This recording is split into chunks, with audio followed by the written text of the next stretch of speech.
আপনারা যারা বলেন আমি ফিল্টার বা লিপস্টিক দিয়ে আপনাদের সামনে আসি বা ক্যামেরার সামনে এসে আপনাদেরকে দেখাই যে লিপস আমার একদম পিঙ্ক, তাদেরকে আজকে বলতে চাই থেকে উঠে ক্যামেরা ধরে ভিডিও করার সাহস ভাই সবার থাকে না।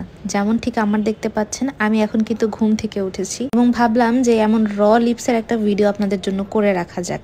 আপনারা তো বিশ্বাস করতে চান না প্রমাণ ছাড়া যে আমার লিপস কি পিঙ্ক কিনা, লিপস্টিক দিয়েছি কিনা। আমি তো আর হিন্দি সিরিয়ালের নায়িকা না যে ঘুমাবো লিপস্টিক দিয়ে আর উঠার পর আপনারা দেখবেন আমার লিপসটা একদম লিপস্টিক দেওয়া সুন্দর চকচকে, এমন কিছুই না। শুধুমাত্র রাতের বেলা লিপসের কেয়ারের জন্য পিঙ্ক জেলি এই লিপ অ্যালোভেরা কোলাজেন মাস্কটা অ্যাপ্লাই করি, যেটা আমার লিপসটাকে একদম ন্যাচারালি পিঙ্ক করে ফেলে পিলিং এর মাধ্যমে। যেহেতু এটাতে কোলাজেন আছে, অ্যালোভেরা, এটা কিন্তু লিপসটাকে প্লাম্পি করে এবং লিপসটাকে পিলিং করে লিপসের ডার্কনেস কিংবা পিগমেন্টেশনটাকে দূর করে ফেলে। টানা ইউজ করার মাথায় আপনারা দেখতে পাবেন আপনাদের লিপস একদমই পিঙ্ক হয়ে গিয়েছে, বেবিদের মতো লিপসটা একদম সফট হয়ে গিয়েছে, কোনো ধরনের ডেড সেল থাকবে না লিপসে। শর্ত হচ্ছে এটা আপনাকে 3 বেলা ইউজ করতে হবে নিয়ম করে। পিঙ্ক জেলি লিপ মাস্কটি আমি নিয়েছি পিটোলজি পিস থেকে।